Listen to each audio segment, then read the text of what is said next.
सभी open learning first year के students सुने। उनका 2 सेमेस्टर था।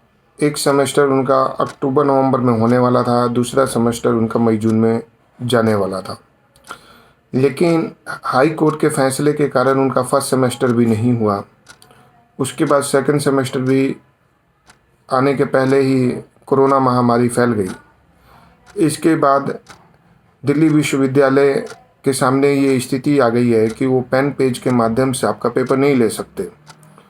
उन्होंने एक फार्मूला निकाला कि हम असाइनमेंट के माध्यम से बच्चों को पास कर देंगे, और उन्होंने बच्चों को लेटर भेजना शुरू कर दिया है। उस लेटर को अगर आप ध्यान से पढ़ोगे तो उसमें कुछ बातें दी गई हैं जो मैं आपको बता दूं। उन्होंने ये कहा है कि अगर आपका असाइनमेंट पूरे नहीं हुए, आप जमा नहीं करते हो या किसी तरह से कोई कारणवश रह जाते हो, तो आपको अगस्त में फॉर्म डालने पड़ सकते हैं, और उसका पेपर वो जनवरी 2021 या जून 2021 के सेशन में लेंगे। पहली चीज़। दूसरी चीज़, उन्होंने कहा है कि आप असाइनमेंट तो बनाओ, लेकिन कुछ बातों का ध्यान भी रखना। वो एक शब्द उन्होंने जोड़ दिया है, इंटरनल असेसमेंट। बहुत सारे बच्चों को ये समझ नहीं आया कि ये इंटरनल असेसमेंट क्या होता है। इंटरनल असेसमेंट का मतलब ये होता है कि जब भी आप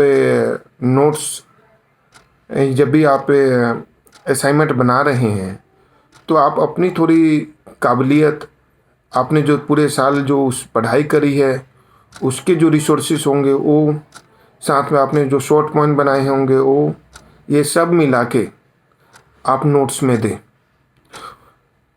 तभी आपके असाइनमेंट अच्छे ढंग से तैयार होगा। अगर आप ये सोच रहे हैं कि आप एक ऐसा असाइनमेंट बना रहे हैं जिसकी आप कॉपी करके आप डाल देंगे और आपको बहुत अच्छे नंबर दे देगा, तो मैं नहीं मानता कि ये फैक्ट है। क्योंकि आपके 8 पेपर हैं, 8 असाइनमेंट आपको बनाने पड़ेंगे।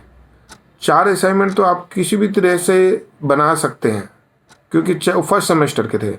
सेकंड सेमेस्टर के तो बहुत सारे बच्चों को सेकंड सेमेस्टर की बुक्स भी नहीं मिली। और जब बुक्स ही नहीं मिली है तो किसमें से देख के असाइनमेंट तैयार करेंगे। और अगर वो मान लो कि उसमें से असाइनमेंट देख के तैयार करते भी हैं, तो उसमें इंटरनल असेसमेंट क्या है ये भी ध्यान रखा है कभी। असाइनमेंट अगर बनाना है तो आप 3 बातों का ध्यान रखें। पहला, एक तो इंटरनल असेसमेंट। इंटरनल असेसमेंट मतलब आंतरिक मूल्यांकन। कुछ अपनी भी योग्यता उसमें डालें, कुछ अपना भी ज्ञान डालें। नंबर 2, अगर पूरे साल आपने कुछ पढ़ाई करी है तो कुछ आपके अपने पॉइंट्स होंगे, कुछ आपके अपने नोट्स होंगे। कहीं कोचिंग लिए हैं तो उसके भी नोट्स हो सकते हैं, उसको भी थोड़ा डालें। और फिर आपके पास जो सपोर्टिंग मटेरियल है उसमें से आप जोड़ के एक सब्जेक्ट का एक असाइनमेंट तैयार करें। 8 सब्जेक्ट हैं, 8 असाइनमेंट की ज़रूरत है। लेकिन मुझे तो थोड़ा, क्योंकि मैं तो बीए के स्टूडेंट्स को पढ़ा रहा हूँ, मुझे एक चीज़ क्लियर नहीं हो पा रही है कि जिन सेकेंड सेमेस्टर के बच्चों को सेकेंड बुकें नहीं मिली, ड्यू में फर्स्ट सेमेस्टर की बुक्स तो दे दी, लेकिन सेकेंड सेमेस्टर के बहुत सारे स्टूडेंट्स को बुक्स नहीं मिली है, वो असाइनमेंट कैसे तैयार करेंगे।